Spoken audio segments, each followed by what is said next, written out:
marks that could be used to educate our sons, build their bodies, and fill their minds. He has declared that the idiots, the crazy, and the physically deficient should be erased from our midst.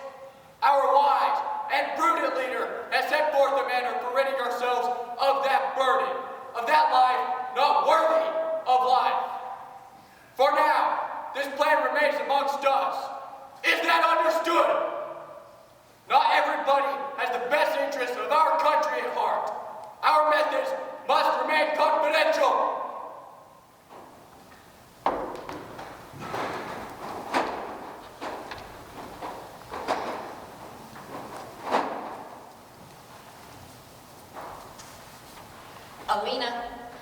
Alina, look what I brought for you. Isn't she pretty? She has pretty hair, just like you. Excuse me, nurse. Has my sister been bathed today? No, and it is not likely she will get a bath until the end of the week. The end of the week? The end of the week, yes. You don't come here often, do you? No. Well, if you did, then you might have noticed how short-staffed we are around here these days. The government has cut our funding. We haven't enough workers. They've cut your funding? But why? Ask your precious Führer. But Oh, don't pretend it's me. I see you, sneaking around here, wearing that big coat in all types of weather, hiding that uniform. You're hiding from the doctors. You're one of the Hitler Youth, aren't you? My sister's bath. I could help you. Why don't you give us the right to give us your money back? Or are you afraid your friends will find out you have a retarded sister? Look, the Führer, the Hitler Youth, we want what's best for all Germans, and I only want what's best. For them? Think again, boy. Alina, you aren't angry with me, are you? You don't come. Long time. Long. I'm sorry, I have school and I have meetings. You don't come. Long time. I see 5, 6, 10, 8 days. 22 days. I'm afraid you don't have enough fingers. I want Mama. I want Alina. Papa. They don't come. Alina. Don't come. Alina. 906, 15 days. No, Alina, you remember why Mama and Papa can't come visit? No, I forget. No, Alina, it's important. You have to remember. You have to. Remember? Mama and Papa went to be with the angels. Left me. Alina, Leave. I won't leave.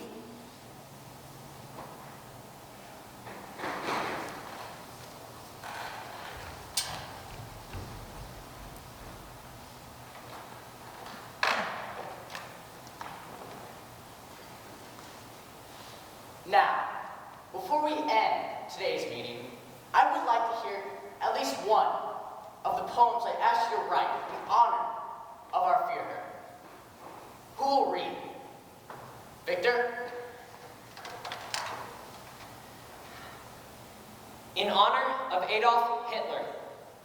In his wisdom, he helps Germany. He helps the sick, he helps the poor. He looks after the old, he looks after the young. We are all one in his eyes, from the strongest of us to the least of us. With his mighty hands, he makes a stronger nation. He is the father of us all, the father of the fatherland. What a lot of saccharine nonsense. You are out of order. The poem is a wonderful tribute to our leader. Sit down, Carl. No, I will not sit down. I find fault with the poem and I intend to have my say. Very well. Speak then. If our Führer is truly building a stronger Germany, then I think he would have no time for the poorest or the least of us.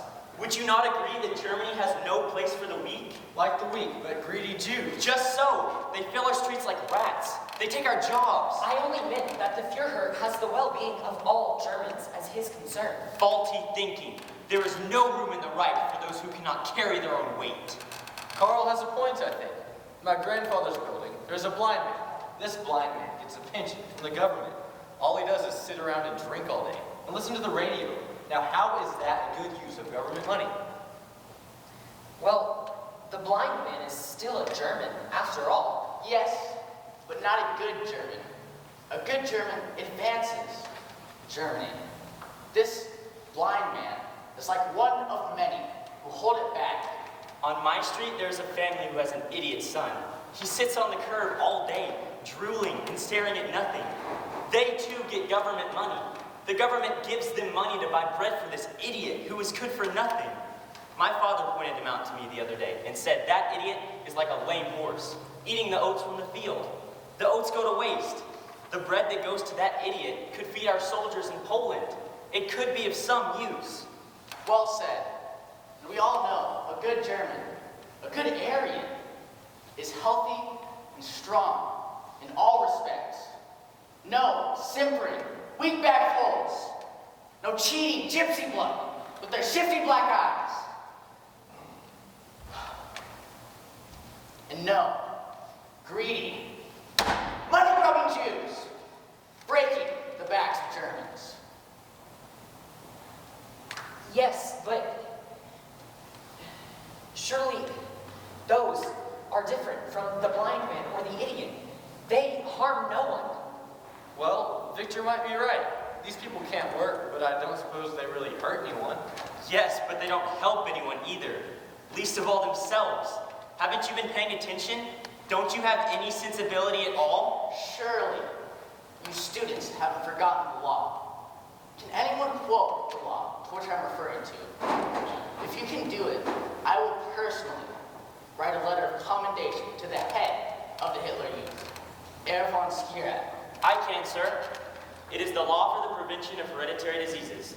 Anyone who suffers from an inheritable disease may be surgically sterilized if, in the view of medical judgment, it could be determined that his or her offspring will suffer from serious mental or physical defects. Very good, Carl. Can anyone tell me some of the mental and physical defects included in the law? Victor? Congenital feeble-mindedness. Correct. Schizophrenia and manic depression. And the blind and the deaf and the chronically drunk. Yes. Chronic alcoholics may be sterilized as well. Very good. Very good. You see, we needn't worry about such people. Our leader has provided for the future of Germany. Yes, but what about the ones among us now? What about the blind man and the idiot? What happens to them?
you open your mouth, I'll give you a sweet when she's done. You'd like a sweet, wouldn't you? Why do you coddle her so? You should never coddle animals. She isn't an animal. What a noble attitude. Either you get your little friend to open her mouth, or I will open it for her. Alina, open your mouth. That's a girl, go ahead. Tilt your head back. Sweet! It would appear from the number of sweets that she's had quite enough sweets. Annika, Her name is Alina. you mind your place. Alina Smith. Can you tell me how old you are? 4. No, 12. No,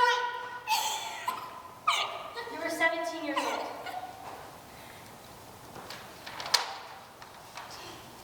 Her sterilization date is not noted. She has been sterilized, has she not? Yes, she had the procedure some time ago. The scars are still That won't be visible. necessary. Now, does this girl have any kind of skills? Skills? Yes. Can she sew, chop vegetables, that kind of thing? Mama's so addressed my doll. She's so. No, angels, no, Mama, no, it's okay. She is very excitable. She has trouble sitting still. Does she require assistance in eating? Yes, we try to help her if we have time. Very well. I think I've seen enough. No, wait. Yes? Where do the buses go? Buses? Yes, the buses that have been coming to pick up some of the patients. They are transferring the patients to free beds from our soldiers coming from the battle. No soldiers come, Inspector. There is strange talk of the fate of the mental patients. You shouldn't listen to idle talk. If you did your job properly, you wouldn't have time for such gossip. I suggest you mind your business. Good day.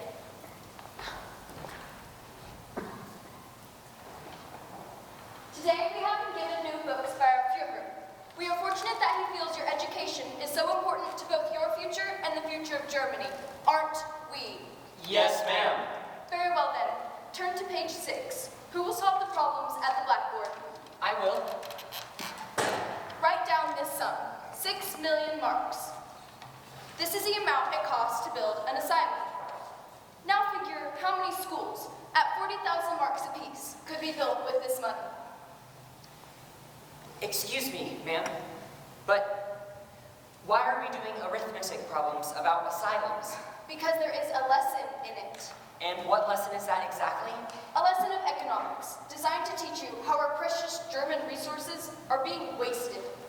Wouldn't you agree? It would be better to build housing for productive citizens, rather than building an expensive nursery for the crippled and the retarded. Of course. It's stupid to waste money on idiots. I don't need a child's arithmetic problem to tell me that. I have the answer, ma'am. The answer is 150 schools. Correct. 150 schools could be built with the money it costs to build one asylum. Let's move on to the next problem. On average, the German government spends 60 pfennigs per meal to feed a mentally retarded asylum inmate. If an asylum has 125 inmates, how much money will the government spend per year to feed them? The answer is 82,125 marks. Good work. Now for the second part of the problem. Taking the sum 82,125 marks, how many loaves of bread, at a tenth of a mark per loaf, could one buy with this money? The answer is 821,250 loaves of bread. Excellent work. That bread could go to feed our soldiers. Those loaves would feed many soldiers, would it not? Yes, if the government decided to starve 125 people, then 2 million soldiers could eat for one day. Surely you would not put 125 useless individuals ahead of the young men who fight for your future? They may be useless, but they're still people. People with whom you have little in common. You are superior in every way to the crippled and the retarded. But I'm not so sure that I am. Victor, what talk? Coming from a member of the Hitler Youth. He isn't a true Hitler Youth, a member since last March only. I see. No wonder he refuses these forward-thinking ideas. He is not a true believer in our Führer's plans and hopes for Germany. Are you, Victor? Isn't it obvious that he isn't? Carl, stop. No, I am. I mean, I do. I do believe. It's just that, well, haven't any of you ever known someone who was crippled or blind or... The good of the nation comes before the good of the individual. Last year, my very own sister gave birth to a severely deformed child. He would have spent his entire life in an asylum, surely. My sister and her husband, they decided to let the doctor end the child's life. In the interest of our Führer and his plans and hopes for Germany. She even wrote a letter to Hitler to inform them of their sacrifice. He was so pleased that he sent them a certificate marking their service to the Reich and the future of Germany. They gave up their child? Yes, they knew it was best for everyone, for their country. You see, we must all sacrifice for the good of Germany. So do you know any idiots, Victor? Other than yourself, that is. No, I don't.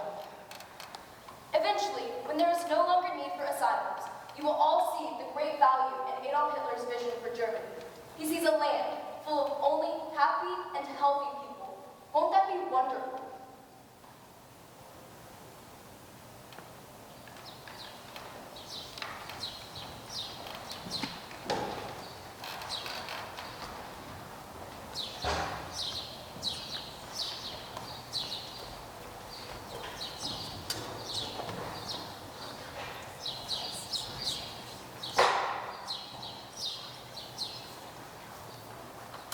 What have you planned for the youth rally? I want to make my speech very special. I want to be noticed. They say our Führer can hand out commissions for officers whenever he wishes. About this, I have no worries. Since my father is an absolutist, I am all but guaranteed an officer's commission. What about you, Victor? Where do you want to serve? I'm not sure. I haven't thought about it much. Have you already forgotten about Victor, Joseph? He isn't a true Hitler Youth. He doesn't want to serve anywhere. He didn't even want to join the youth.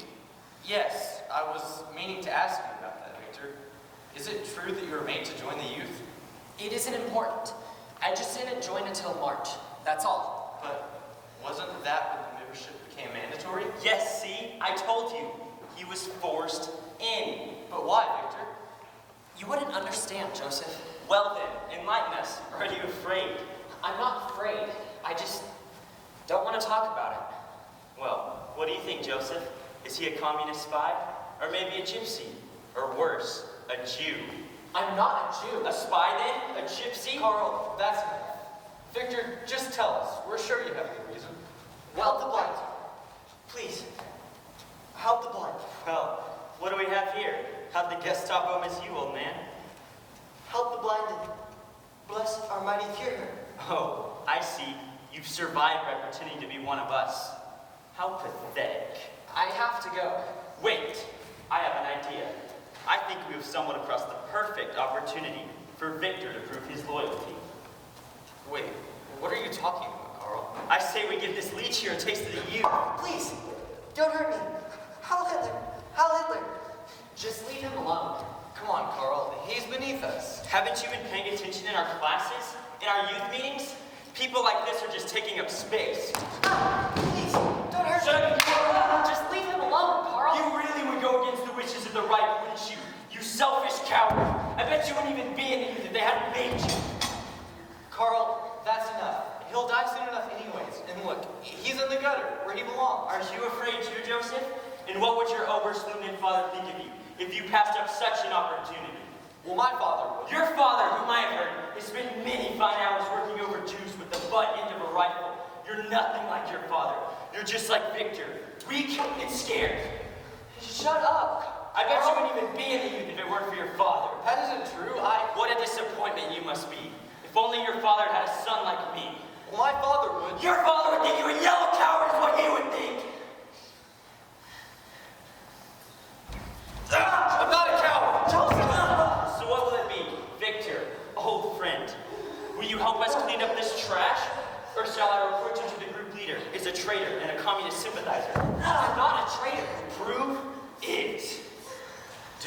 Joseph, do it.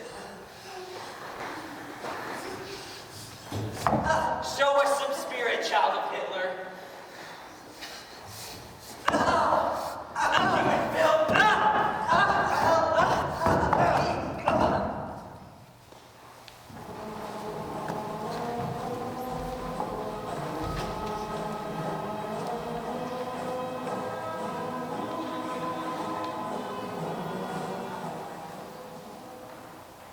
Are you ready to devote yourselves to the future of Germany? Yes, sir! Our Führer has said the weak and the gentle have no place among him. Are you weak? No, sir! Adolf Hitler has said he wants young men who are brutal, fearless, and cruel. Are you brutal? Yes! Are you fearless? Yes! And are you cruel? Yes!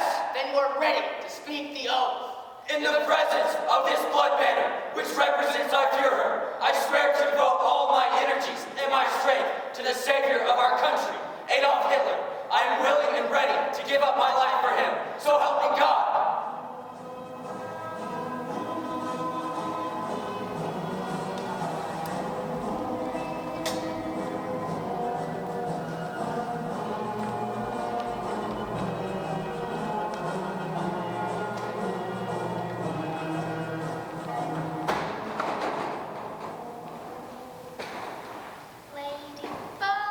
Ladybug, fly away home.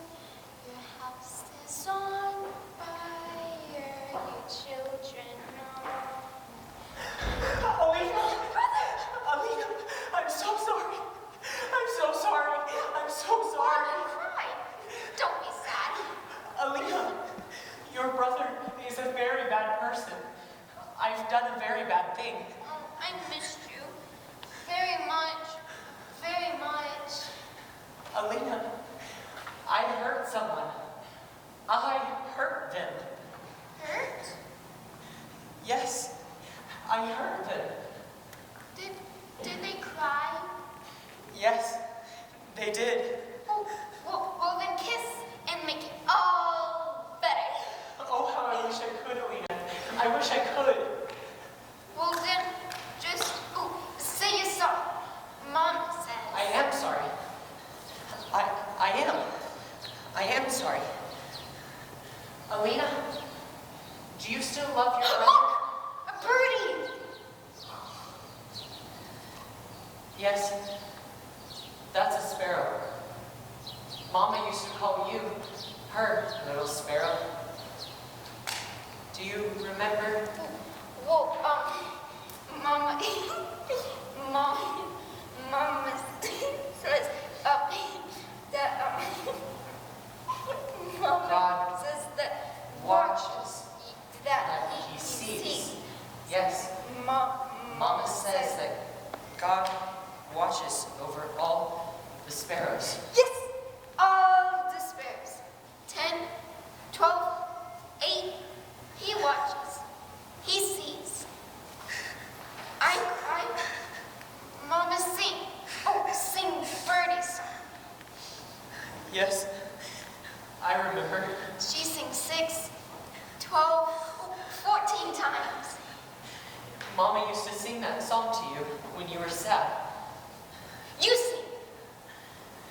I don't feel much like singing. You sing, little sparrow. Look, me. I sparrow. Fly. God will catch. Look at me, a little sparrow. I can fly across the land. Victor? Joseph, what are you doing here? I think I understand now. What do you understand? I heard everything. This is your sister? Yes, this is my sister. Is this what you came here to find out? How many loaves of bread go to my idiot sister? My mentally deficient sister.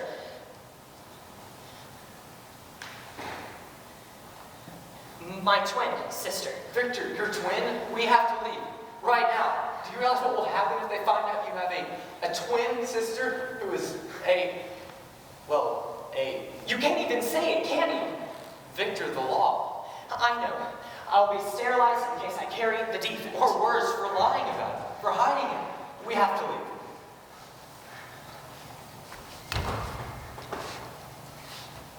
Alina. Friend, I think so. Yes. Yes, he is my friend. friend! Victor, we have to leave. Now. Alina.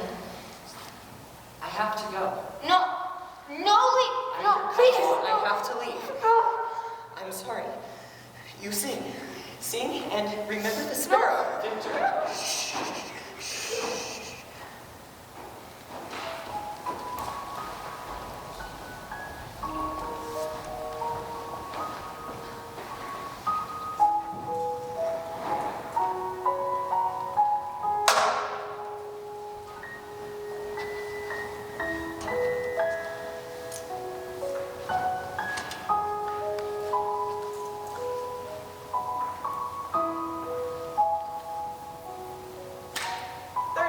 September 1940. Dear Madam, we send you this letter to inform you that your daughter, Hannah Burning, has been transferred from our facility to a better equipped asylum in the German countryside. Rest assured that your loved one will be much happier here, where she will be able to have fresh air and sunshine. As always, we have your sister's best interest at heart. Sincerely, Sincerely.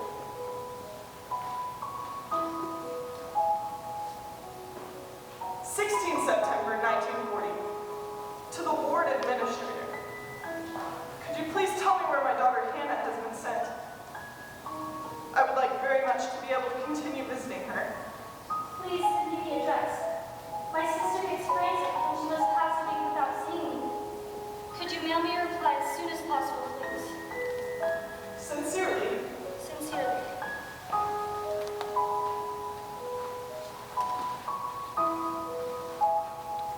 September 1940. Dear Madam, we are truly sorry to inform you of the death of your daughter Hannah Burning. Inform you of the death of your sister Heidi Brindle.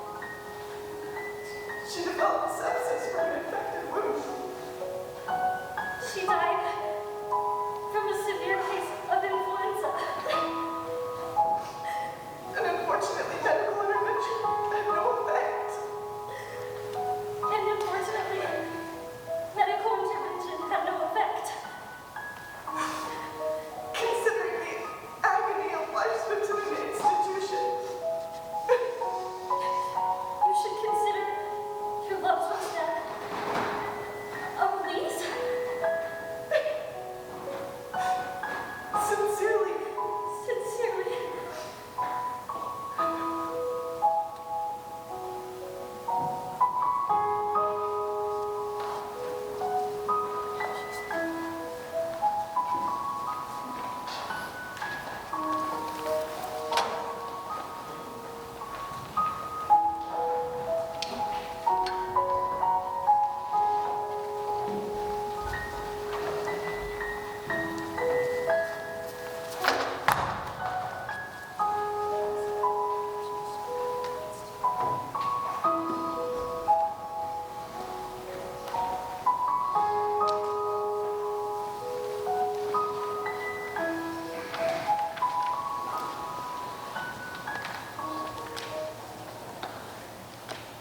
Father, what would you think of me now? Not much, I would wager. Not much. Joseph. Victor, I have something to tell you. But first you must promise me you will never tell anyone where you got this information. What information? What are you talking about? My father, he's been working on a new project for the Reich. They call it the T4 project. I overheard him discussing it with a few other officers. Yes, and? You have to swear to me, Victor. Swear on your honor you won't tell. Very well. I swear on my honor. Well, all right then.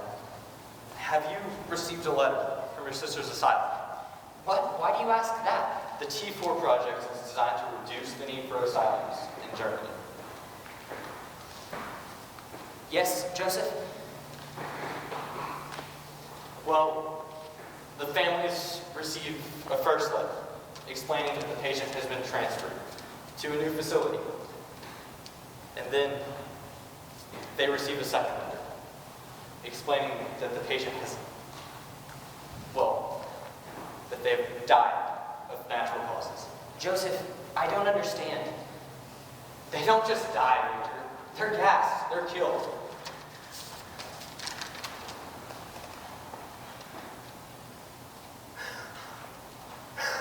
Alina!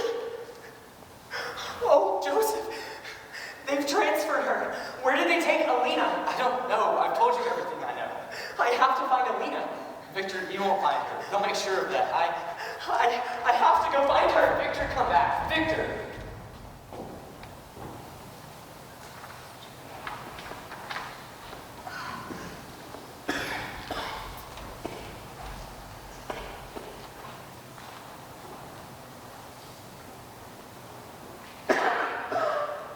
I remember my first day.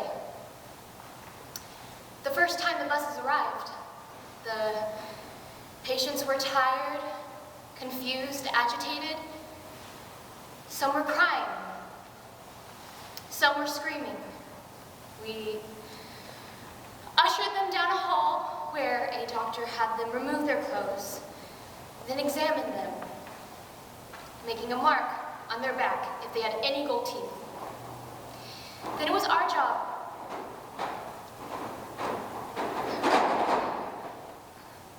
it was my job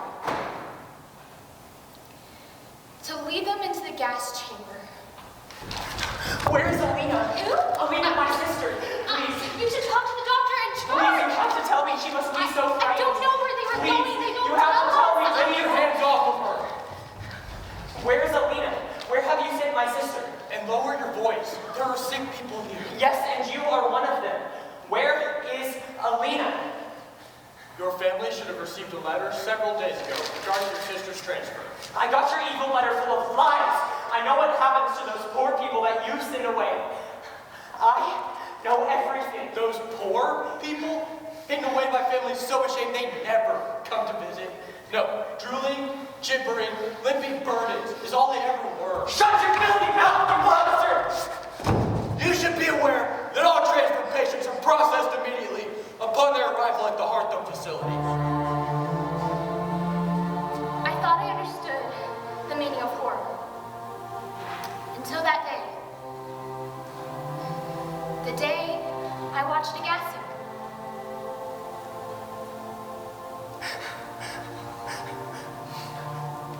Processed? Then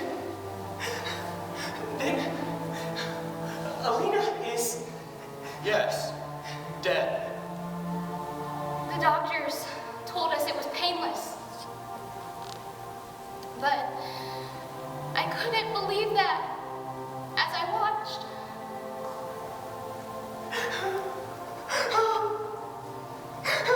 Euthanized. Those naked, defenseless people, mouths open, gasping.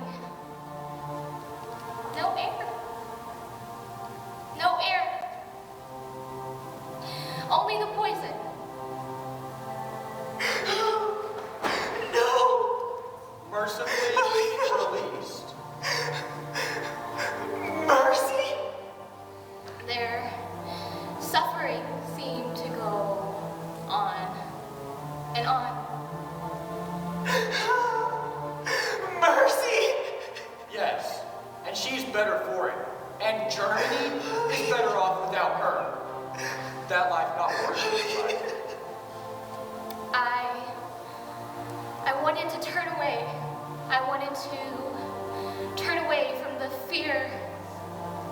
poor men, of those poor souls, but I couldn't. I could not take my eyes off of one girl. Alina, my little sparrow. She looked so small, so helpless, like a baby bird which had fallen out of its nest. He watches her. He sees. He knows what you've done. He knows what you've done to all the sparrows. She sat on the floor, her knees pulled to her chest, and just before she died, she turned her face upwards and smiled, as if someone were looking down on her, as if she saw someone she knew.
All right, if I could go ahead and have my crew come up here, and also my backstage crew, if you guys, would y'all give them a round of applause?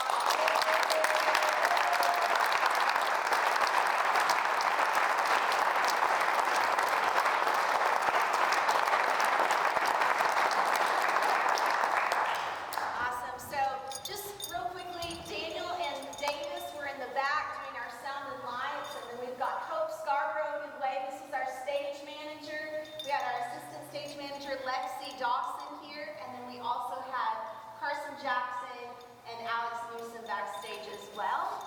I want to just tell you guys how proud I am. I'm so proud of you guys. You did such a beautiful job tonight and throughout this entire process of this competition.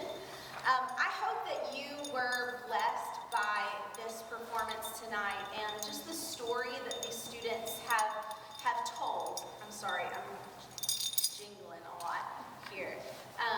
This is a story that we've had a lot of conversations about, and the meaning that truly is timeless of this story that was told from many years ago in a horrific story of our history, But we've discussed so many times how the story rings true for today, and the way that we treat people, the importance of treating people with honor and dignity and respect, no matter who they are, their differences from us, no matter the color of their skin, or their culture, their place in life, their beliefs, and the importance that we treat everyone with love and compassion. And I've loved the conversations that we've had as a cast, the conversations that I've had with parents about it, and that we've had in other classes as well. And so I hope this story has been a wonderful reminder to you as well of the importance of treating people with compassion, no matter who they are in our lives. So I want to honor these students, just share a little bit about our semester, about the honors that we've received through the TAPS competition. And so I'm going to recognize a few students. They haven't gotten their awards yet from state. Those were mailed to us. But before we do that, I would really love to share with you our district honors as well. So I'm going to have them step forward as I say their names. First of all, before that, we were honored with receiving runner-up champions at the district competition that was held at All Saints back in October. So I'm super proud of them for getting second place in district. And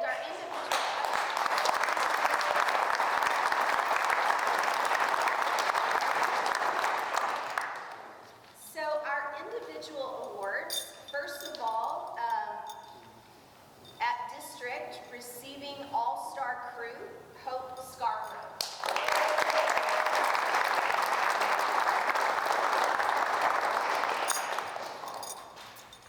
Honorable mention cast, Caitlin Dowell, who is not with us today, but we're so proud of her.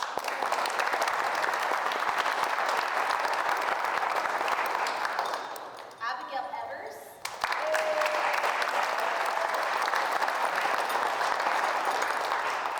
Nick Grassi.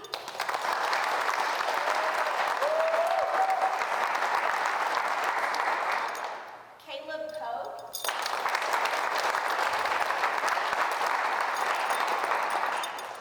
And Caroline Tidwell.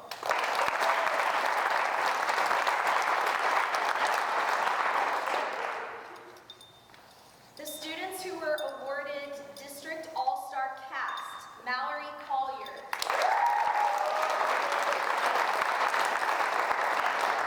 Sam Cruz.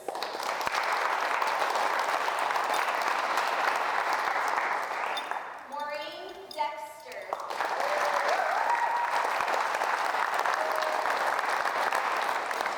Mackenzie Walker.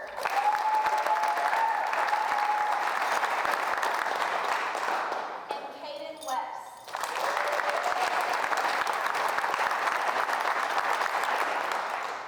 We also received the honor at District of Best Actor, and that goes to Taylor Collier.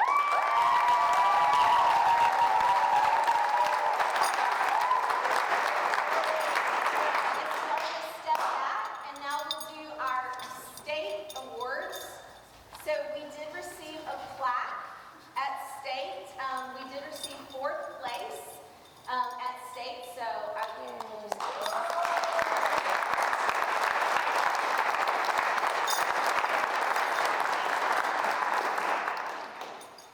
Okay, at state, receiving All-Star Crew, Hope Scarborough.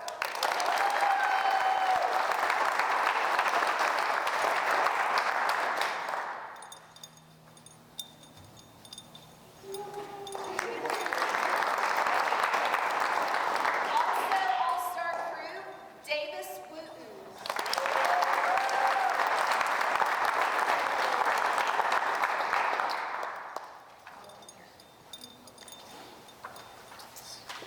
Named to our honorable mention cast is Mallory Collier.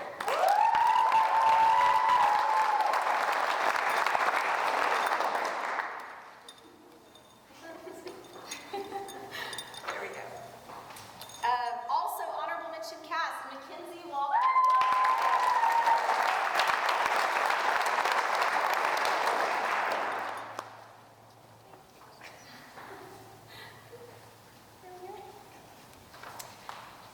Also, we have 2 more honorable mention casts, but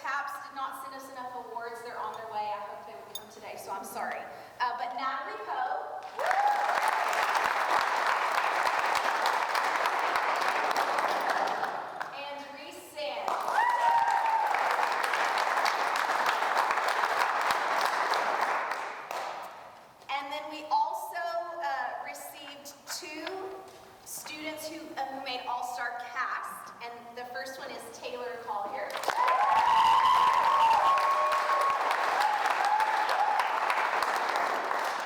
And Maureen Dexter.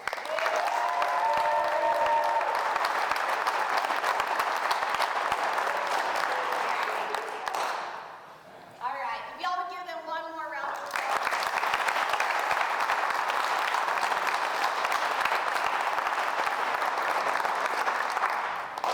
Okay, and the last person, I'm almost done, I promise, but the last person that I want to honor is Jake Mulkey. Where did Jake go? Let me see, there he is. Come on up.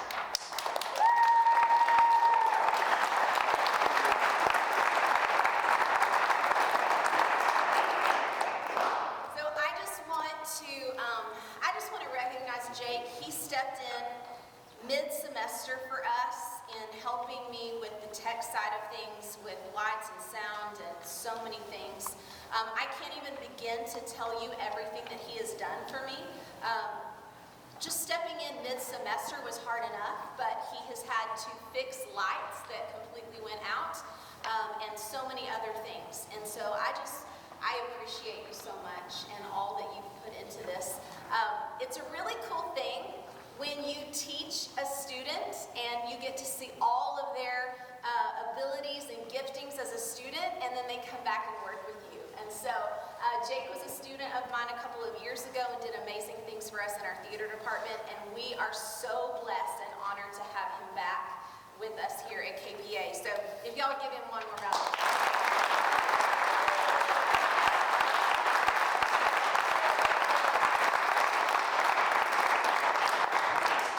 Thank you guys again so much for spending your evening with us. I hope that you enjoyed it and that you were blessed by it.